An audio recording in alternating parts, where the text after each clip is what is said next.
আমার অনুরোধ রইল নওজোয়ান, নিজেরে বরবাদ করে দিও না বাপ, নিজেরে শেষ করে দিও না, নষ্ট করে দিও না, কষ্ট পাইবা বাপ। একদিন কবরে তোমার 14 গোষ্ঠীর কেউ থাকবে না, একদিন হাসরের ময়দানে তোমার পাশে কেউ থাকবে না, তুমি শুধুই একা। আল্লাহ তাআলা বলছেন, বান্দা আমি এত বড় কোরআন নাজিল করলাম, তারপরে আর কি বললে তুমি ঈমান আনতে? আর কেমনে বলতাম আমি? নবীজি জিজ্ঞেস করবে, খোদার কসম নবী জিজ্ঞেস করবে, উম্মত 23টা বছর আমি দিন রাত কাঁদছি রে উম্মত, তুই জানোস না উম্মত আমি তোর জন্য কি পরিমাণ কাঁদছিলাম। সারাটা রাত আমি কেঁদেছি, তায়েফের পাথরের আঘাতে আমার পিঠ ছিদ্র ছিদ্র করে ফেলছে, আমি ক্ষুধার কষ্টে পেটে পাথর ভাঙছি, আমার ঘরের চুলায় আগুন জ্বলে নাই, আমি দান শহীদ করে সারাটা দেহ রক্ত মাখা হয়ে বেহুশ হয়ে উহুদের প্রান্তরে পড়েছিলাম, এত কাঁদলাম, এত রক্ত ঝরাইলাম, 23 বছরের বিনিময়ে উম্মত আমি বুঝি তোর কলজাটা নরম করতে পারলাম না। কি বলবেন ভাইয়া? এই ছেলেরা বাপ কি বলবা তোমরা? বলো দোস্ত।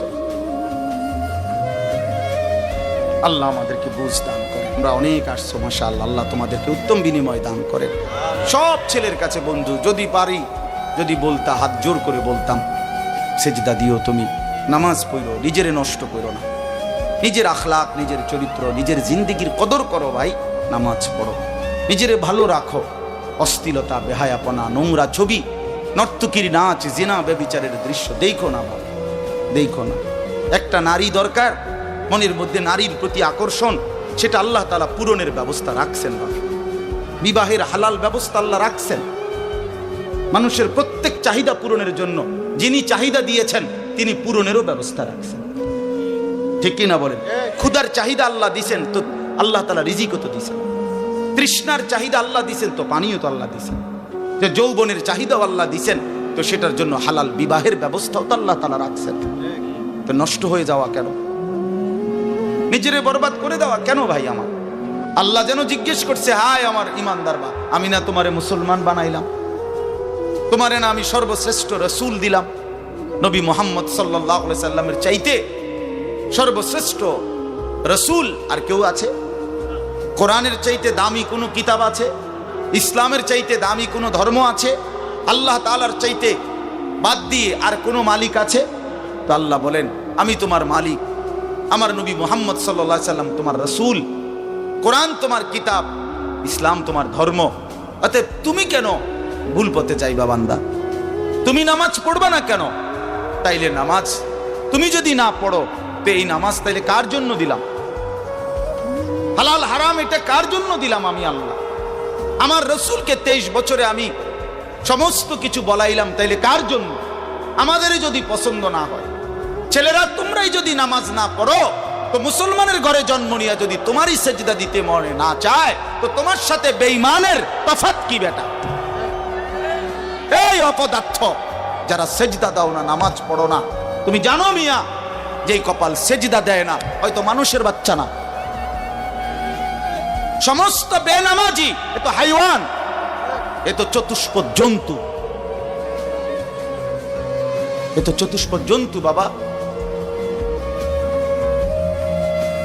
যে কপালে সেজদা নাই সে শয়তান, যে কপালে সেজদা নাই সে ইবলিস, যে কপালে সেজদা নাই সে মালউন, আল্লাহ তাআলার পক্ষ থেকে অভিশপ্ত। কোরআন শরীফে আছে। ইবলিসকে কেন ইবলিস বলে? সেজদা দেয় নাই। শয়তানকে কেন শয়তান বলল? আগে কি তারে শয়তান কইতো? সেজদা দেয় নাই, তো এখন থেকে শয়তান। সেজদা দেয় নাই, এখন থেকে ইবলিস। সেজদা দেয় নাই, এখন থেকে রজিম, অভিশপ্ত। সেজদা দেয় নাই, এই কারণে আল্লাহ বলছে, ওয়া ইন্না আলাইকাল লানাতা ইলা ইয়াউমিদ্দিন, তোর উপরে কিয়ামত পর্যন্ত আমি আল্লাহর লানত। কি মিয়া সব কি বলো ভাই? এত লানত নিয়া, আল্লাহর এত অভিশাপ নিয়া দুনিয়ায় চলবে কেমনে? আখিরাত চলবে কেমনে? জীবন মানে শুধু কয়টা ভাত মাছের নাম ভাইয়া? একটু ঘুমাইতে পারলাম, একটু খানা দানা খাইলাম, কয়টা টাকা রোজগার করলাম, যৌন চাহিদা, লজ্জাস্থানের চাহিদা পূরণ করলাম, খালাস, এরই নাম দুনিয়া? এ তো জন্তু জানোয়ারেরও পূরণ হয়। গরু, ছাগল, কুকুর, বিড়ালও তো খায় ভাই। এরাও তো ঘুমায়, এরাও তো পেশাব পায়খানা করে, এদেরও তো যৌন চাহিদা পূরণ করে। নাহলে কুত্তার বাচ্চা হয় কেমনে, বিড়ালের ছাও হয় কেমনে? সে যদি যৌন চাহিদা পূরণ না করে, তো জীবন মানে এটুকুই, জীবন মানে দূরই। তাহলে পার্থক্য কি আমাদের? পার্থক্য কোথায় বাপ? তো আল্লাহ তাআলা আমাদের কাছে বললেন, ইত্তাকুল্লাহ, বান্দা আমি এটা চাই তোমার কাছে, তুমি গুনাহ করো না, আর 10 জন যা ইচ্ছা তাই করো, তুমি নাফরমানি করো না, তুমি আমার পছন্দের বান্দা, আমার গোটা জান্নাত আমি তোমার জন্য বানাইছি, তুমি আসবা ঈমান নিয়া, তাকওয়া নিয়ে, আমি আমার পুরাটা জান্নাত, অনন্তকালের জান্নাত তোমারে বুঝাই দেব,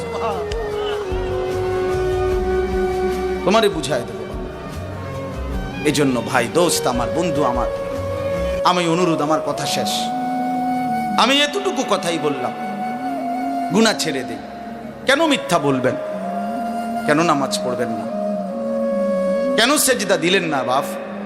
আল্লাহ তাআলার সাথে এখানে একটা কথা আছে, লাস্টের আয়াত আমি শুনাইতেছি আপনাদের, বড় সাংঘাতিক একটা কথা আল্লাহ তাআলা বলছেন, আপনি শুনেন। তো আল্লাহ তাআলা আমাদের এখানে শুনাইছে, তোমরা যারা যারা আমার মুত্তাকি বান্দা হবা, তোমরা যারা গুনাহ থেকে বেঁচে থাকবা, নেক আমলে অভ্যস্ত থাকবা, আমার ওয়াদা, ইন্নাল মুত্তাকিনা ফি যিলালিন ওয়া উয়ুন, আমি আল্লাহ তাআলা আমার সমস্ত মুত্তাকি বান্দাকে জান্নাতের ছায়াতেই রাখবো। সুবহানাল্লাহ। উয়ুন, জান্নাতের নহর, দুধের নহর, মধুর নহর, মদের নহর, পানির নহর, 4টি নহর বেষ্টিত জান্নাতের মধ্যেই আমি তাকে 24 ঘন্টা থাকতে দেব। সুবহানাল্লাহ। ওয়া ফাওয়াকিহা মিম্মা ইয়াশতাহুন, আল্লাহ তাআলা বলেন, এবং আমি আমার মুত্তাকি বান্দাকে তার চাহিদা মতো সমস্ত ফল ফলাদি, খাদ্য আহার্য আমি তাকে জান্নাতে দান করব। কুলু ওয়াশরাবু হানিআম বিমা কুনতুম তা'মালুন, আল্লাহ তাআলা জান্নাতি বান্দাকে পুরা জান্নাত দেখাইয়া, কোটি কোটি নাজ ও নিয়ামত দেখাইয়া আল্লাহ বলবেন, বান্দা আরামসে নিশ্চিন্তে তুমি এই জান্নাতের যা মন চায় খাও, পান করো, বিমা কুনতুম তা'মালুন, তোমার সারা জিন্দেগীর আমলের বিনিময়, ওই যে কষ্ট করে নামাজ পড়েছো, রোজা রেখেছো, সেজদা দিয়েছো, তাহাজ্জুদ পড়েছো, দান সাদকা করেছো, হজ করেছো, গুনাহ থেকে বেঁচে থাকছো, ভিন নারী দেখো নাই, জিনা ব্যভিচারে যাও নাই, মদ জুয়ার আড্ডায় যাও নাই, সুদের টাকা খাও নাই, হারামের টাকা রোজগার করো নাই, বেপর্দা চলো নাই, আল্লাহ বলে বিনিময়ে আজ তোমার সমস্ত আমলের বিনিময়ে আমি আল্লাহ পুরা জান্নাত খুলে দিলাম, তোমার যা মন চায় তা আরামসে ভোগ করো। সুবহানাল্লাহ। ইন্না কাযালিকা নাজজিল মুহসিনিন, আল্লাহ বলেন এভাবেই আমি সমস্ত নেককার বান্দাদেরকে বিনিময় দিয়ে থাকি। শুধু তোমারে না, পুরা জান্নাতের সকলকে দেখো আমি আল্লাহ তাআলা ভরপুর নিয়ামত দিয়ে পূর্ণ করে দিয়েছি। আমার ভাই, অতএব আমরা বোকা না। আমাদের মসজিদের ইমাম সাহেবরা 8,000 টাকা 10,000 টাকা ইমামতিতে চাকরি করে, খোদার 30 দিন কষ্ট করে চলে। বোকা এই কারণে না, বোকা না ভাইয়া। আপনারা ভাত মাছ খাইয়া যদি বড় হন, তো মোল্লা মুন্সি ওনারা কি সিরা খাইয়া বড় হয়েছে? তো ও তো বোকা না বাপ। কেমনে সুদে টাকা নিলে, কিস্তিতে টাকা নিলে, কেমনে কি করলে দুনিয়া আরো কামাই করা যায়, এটা না বুঝার কি আছে? বুঝে সবাই, কিন্তু কেউ আখেরাতের ভয়ে ছেড়ে দেয়, কেউ আখেরাতকে ভুলে দুনিয়ার নাফরমানিতে লেগে যায়। এই হলো তফাৎ। বুঝে না এমন না। তো আল্লাহ তাআলা বলেন, এবার দেখেন এই শেষ কথা, ওয়াইলুন ইয়াউমাইদিল লিল মুকাদ্দিবিন, আল্লাহ তাআলা বলেন সমস্ত মিথ্যাবাদী, নাফরমান, পাপী, তাদের জন্য কিয়ামতের দিন অনেক বেশি দুর্ভোগ, লাঞ্ছনা, আযাব। এই কথাইটা একটা জিনিস খেয়াল করেন, ওয়াইলুন ইয়াউমাইদিল লিল মুকাদ্দিবিন, আল্লাহ তাআলা বলেন মিথ্যাবাদীরা, ও আমার নাফরমান বান্দারা, ইয়াউমাইদিন, সেদিন কিয়ামতে তোমাদের জন্য খুব বেশি লাঞ্ছনা, আযাব অপেক্ষা করছে। এই কথাইটা এই সূরাটার মধ্যে মোট 50টা আয়াত। এই 50 আয়াতের মধ্যে 10টা আয়াত এই কথাইটা বারবার কইছে।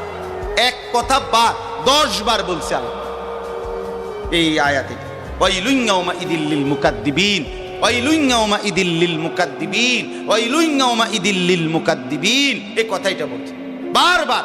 মিথ্যাবাদী নাফরমান, তোমাদের জন্য সেদিন দুর্ভোগ, দুর্ভোগ, দুর্ভোগ, দুর্ভোগ, লাঞ্ছনা, আযাব, আযাব। এখন দেখেন এইবার এই একটা সাংঘাতিক কথা শুনেন। আল্লাহ বলেন কুলু ওয়া তামাত্তাউ কালিলান ইন্নাকুম মুজরিমুন। এই যে আমরা দুনিয়াতে ইমানদার নাফরমান নেককার পাপী সবাই খায়, দুনিয়া সবাই ভোগ করে না? কি বলেন না? ডাকলেও দুনিয়া খাইতেছে, না ডাকলেও দুনিয়া খাইতেছে। কাফের, বেঈমান, হিন্দু, বৌদ্ধ, নাস্তিক, মুরতাদ, বেনামাজি, বেহায়া, বেপর্দা, সুদখোর, ঘুষখোর, হারামখোর, জিনাখোর, ব্যভিচারী, মদখোর, নেশাখোর, গাঁজাখোর, ফুট্টাখোর, বাবাখোর, ডাইলখোর, ইয়াবাখোর, হারামখোর, সব বেঈমান খাইতেছে কিনা দুনিয়া? তো আল্লাহ তাআলা বলে কুলু ওয়া তামাত্তাউ কালিলান, এই নাফরমান কিছু সময়ের জন্য দুনিয়ার মধ্যে খা, ভোগ কর, ইমুন, কিন্তু মনে রাখিস তুই কিন্তু নাফরমান, তুই কিন্তু পাপী, আমি কিন্তু তোরে ছাড়বো না। কবরের প্রথম রাত থেকে হাসরের ময়দানে আমি দেখবি তুই বান্দা আমি কত কঠিন, কত কঠোর, তোরে আমি দেখাবো। ভাত খাইতে লইছে খাও, ভাত খাইতে লইছো খাও বান্দা, এখানে আটকামু না। এখানে আমি জানোয়াররাও আটকাই না, আমি জন্তু জানোয়াররাও খাইতে দেই, তোরে দিতাম না কেন বেটা, খা বেটা। কিন্তু ইন্নাকুম মুজরিমুন, মনে রাখো 7টা বাজে নাস্তা করতে বসছো, আল্লাহ যেন ডাক দিয়ে বলে বেঈমান খা, ঠিক আছে নাস্তা, কিন্তু মনে রাখিস ফজরের নামাজ পড়স নাই, আমি হিসাব রাখছি। রাত 10টা বাজে খাইতে বসছো বেঈমান, ঠিক আছে খা, কিন্তু মনে রাখিস এশার নামাজ পড়ো নাই। ঘর করলা, ফার্নিচার বানাইলা, ঠিক আছে থাকো, তো মনে রাখো এগুলো সুদের টাকা, এগুলা কাস্টমারের ঠকাইয়া, মিথ্যা বইলা, ওজনে কম দিয়া, ওই টাকা আমি জানি, আমি বান্দা দেখব। ওয়াইলুন ইয়াউমাইদিল লিল মুকাদ্দিবিন, আবার বলতেছে আল্লাহ মিথ্যাবাদী নাফরমান তোমাদের জন্য বড় বেশি দুর্ভোগ, লাঞ্ছনা, আযাব তোমাদের জন্য, আযাব। এই জন্য আল্লাহ তাআলা বলছেন।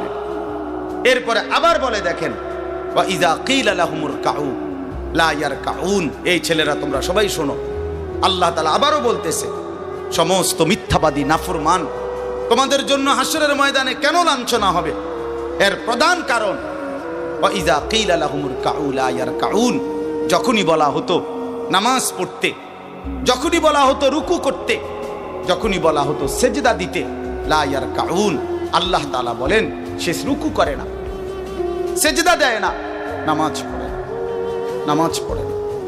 আল্লাহ বলেন আমি এতবার বললাম, এতবার বললাম, একটা দিনে 5 বার মসজিদে আজান হইল, একটা মহল্লায় শুধু একটা মসজিদ না, এক এক ওয়াক্তে এক একজনের কানে কমপক্ষে 10টা মসজিদ থেকে আজানের আওয়াজ আসে, ঠিক কিনা বলে? কি রে বান্দা এত শক্ত হইলি কেমনে বান্দা, আমার এত বড় আসমান ও জমিন দিয়া, এত বড় কায়নাত দিয়ে বান্দা আমি তোকে লালন পালন করলাম, বিনিময়ে তুমি একটা সেজদাও দিলা না। 365 দিনে খোদার একটা বছর কোনো দিন ফজরের নামাজ পড়লা না, এ কেমন জিন্দিগি বাপ? এত এত কঠিন মানুষ কেমনে হয়, এত পাষাণ মুসলমান কেমনে হয় বাপ বলে? আল্লাহ তাআলা বলেন ওয়া ইযা কিলা লাহুমুর কাউ লা ইয়ারকাউন, নাফরমান মনে রাখিস বারবার তোকে নামাজের কথা বলা হয়েছিল, তুমি পড়ো নাই, আমি কিন্তু ছাড়বো না। খাইতে দিছি, খাইতে দিছি, খাইতে আমি কাফেরও দেই, দুনিয়া তো আমি বেঈমানকেও দেই, দুনিয়া আমি কুকুর বিড়ালকেও দেই, দুনিয়া তো আমি শুকরকেও খাইতে দেই। আমরা এক মানুষ যা খাই জন্তু জানোয়ার তার চাইতে বেশি দুনিয়া খায়, ঠিক না? হ্যাঁ, বইয়ে আছে, গবেষকদের কথা হলো একটা হাতি একদিনে 250 কেজি খাবার খায়, 90 লিটার পানি পান করে, আপনি পারবেন? একটা তিমি এক বেলা 200 শক্ত সামর্থ্য যুবক এক বেলা যা খায় সেই সমপরিমাণ একটা তিমি এক বেলা তা খায়, তো দুনিয়া তারা বেশি ভোগ করে না? কথা বলেন? তাহলে ভাইয়া দুনিয়া খুব বেশি আমরা ভোগ করি না। ওয়াইলুন ইয়াউমাইদিল লিল মুকাদ্দিবিন, আল্লাহ বলে বান্দা নামাজ পড়লা না, ঠিক আছে, আবারও বললাম, ওয়াইলুন ইয়াউমাইদিল লিল মুকাদ্দিবিন, সমস্ত মিথ্যাবাদী নাফরমান পাপী মনে রেখো, সেদিন তোমাদের জন্য আযাব হবে। এই শেষ কথা হলো ফাবিআইয়ি হাদিসিন বা'দাহু ইউমিনুন। আল্লাহ তাআলা বলেন, এই শেষ কথাটা আবার আমার মনোযোগ দিয়ে শুনেন, ফাবিআইয়ি হাদিসিন বা'দাহু ইউমিনুন। আমার ভাই, আল্লাহ তাআলা একটা আশ্চর্য কথা বলছে কেন? আল্লাহ বলছে, বান্দা তুমি জানো আমি 23 বছরে আমার প্রিয় রসুলের মাধ্যমে 30 পারা কোরআন নাজিল করে আমার সর্বশ্রেষ্ঠ কথা এগুলো আল্লাহর কথা কিনা? বলেন না ভাই? আল্লাহ বলেন 23 বছরে 30 পারা কোরআন নাজিল করে আমি আমার সর্বশ্রেষ্ঠ আমার কথাগুলো আমি তোমাকে জানাইলাম। আর আমার সবচেয়ে প্রিয় রসুল 1.25 লাখ আম্বিয়ার মধ্যে সর্বশ্রেষ্ঠ রসুল আমি তোমাকে দিলাম, কিতাবও দিলাম সর্বশ্রেষ্ঠ, রসুলও দিলাম সর্বশ্রেষ্ঠ। আল্লাহ বলছে, বান্দা এরপরে আর কোন কথা বললে, আর কোন নবী পাঠাইলে তুমি ঈমান আনতা? আর কি বললে ঈমান আনতা? আর কি বললে আমারে বিশ্বাস করতা? আর কেমনে বললে বান্দা সেজদা দিতা? আর কতগুলো কথা বললে? বলেন। এই জন্য নওজোয়ান, আমার অনুরোধ রইল, নওজোয়ান নিজেরে বরবাদ করে দিও না বাপ, নিজেরে শেষ করে দিও না, নষ্ট করে দিও না, কষ্ট পাইবা বাপ। একদিন কবরে তোমার 14 গোষ্ঠীর কেউ থাকবে না, একদিন হাসরের ময়দানে তোমার পাশে কেউ থাকবে না, তুমি শুধুই একা। আল্লাহ তাআলা বলছেন, বান্দা আমি এত বড় কোরআন নাজিল করলাম, তারপরে আর কি বললে তুমি ঈমান আনবে? আর কেমনে বলতাম আমি?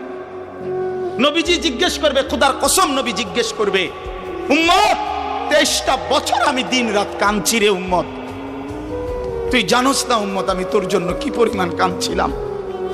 সারাটা রাত আমি কেঁদেছি, তায়েফের পাথরের আঘাতে আমার পিঠ ছিদ্র ছিদ্র করে ফেলছে, আমি ক্ষুধার কষ্টে পেটে পাথর ভাঙছি, আমার ঘরের চুলায় আগুন জ্বলে নাই, আমি দান্দার শহীদ করে সারাটা দেহ রক্ত মাখা হয়ে বেহুশ হয়ে উহুদের প্রান্তরে পড়েছিলাম, এত কাঁদলাম, এত রক্ত ঝরাইলাম, 23 বছরের বিনিময়ে উম্মত আমি বুঝি তোর কলজাটা নরম করতে পারলাম না? কি বলবেন ভাইয়া? এই ছেলেরা বাপ কি বলবা তুমি? বলো দোস্ত। আল্লাহ আমাদেরকে বুঝ দান করেন, আল্লাহ আমাদেরকে ফিকির দান করেন, আল্লাহ তাআলা আমাদের সবাইকে কবুল করেন। বাস্তব কথা হলো মাহফিলটা আসলে অনেক ভিতরে, আমার ডায়েরিতে লেখা কসবা, আর এটা এতটা ভিতরে আমি কল্পনাও করতে পারি নাই। আগের থেকে যদি আমার জানানো থাকতো যে এটা এত ভিতরে, তাহলে আমার এতটা কষ্ট হইতো না। আমার আরেকটা মাহফিল আছে মাধবপুর, মিরপুর, আমি কখন যাবো, কিভাবে যাবো আমি কিছুই বুঝতেছি না।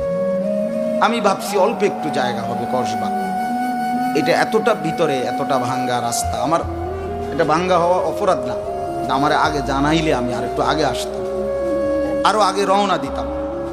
এই কারণে আমি আর সময় দিতে পারলাম না। আন্তরিকভাবে আমি দুঃখ প্রকাশ করছি। আবার যদি আল্লাহ কোনোদিন তৌফিক দেয় আবার আসবার চেষ্টা করবো, আল্লাহ যদি নসিব রাখে। আপনারা সবাই মনোযোগ দিয়ে সুন্দরভাবে মৌলানার বয়ান শুনেন। আল্লাহ তাআলা আপনাদের এই মাহফিল, এই মাদ্রাসা, নওজোয়ান সাথী তোমরা অনেক আসছো, মাশাআল্লাহ, আল্লাহ তোমাদেরকে উত্তম বিনিময় দান করেন। সব ছেলের কাছে বন্ধু, যদি পারি, যদি বলতা, হাত জোর করে বলতাম, সেজদা দিও তুমি, নামাজ পড়ো, নিজেরে নষ্ট করো না, নিজের আখলাক, নিজের চরিত্র, নিজের জিন্দিগির কদর করো ভাই, নামাজ পড়ো, নিজেরে ভালো রাখো। অশ্লীলতা, বেহায়াপনা, নোংরা ছবি, নর্তকীর নাচ, জিনা, ব্যভিচারের দৃশ্য দেখো না বাবা, দেখো না। একটা নারী দরকার, মনের মধ্যে নারীর প্রতি আকর্ষণ, সেটা আল্লাহ তাআলা পূরণের ব্যবস্থা রাখছেন বাবা। বিবাহের হালাল ব্যবস্থা আল্লাহ রাখছেন। মানুষের প্রত্যেক চাহিদা পূরণের জন্য যিনি চাহিদা দিয়েছেন তিনি পূরণেরও ব্যবস্থা রাখছেন, ঠিক কিনা বলেন? ক্ষুধার চাহিদা আল্লাহ দিছেন, তো আল্লাহ তাআলা রিজিকও তো দিছেন। তৃষ্ণার চাহিদা আল্লাহ দিছেন, তো পানীয় তো আল্লাহ দিছেন। যে যৌবনের চাহিদাও আল্লাহ দিছেন, তো সেটার জন্য হালাল বিবাহের ব্যবস্থাও তো আল্লাহ তাআলা রাখছেন। তো নষ্ট হয়ে যাওয়া কেন? নিজেরে বরবাদ করে দেওয়া কেন ভাই? আমার দয়া করে প্রত্যেকে ইনশাআল্লাহ আখলাকের হেফাজত করি এবং 5 ওয়াক্ত নামাজ পড়তে চেষ্টা করি। আল্লাহ আমাদেরকে তৌফিক দেন, কবুল করেন।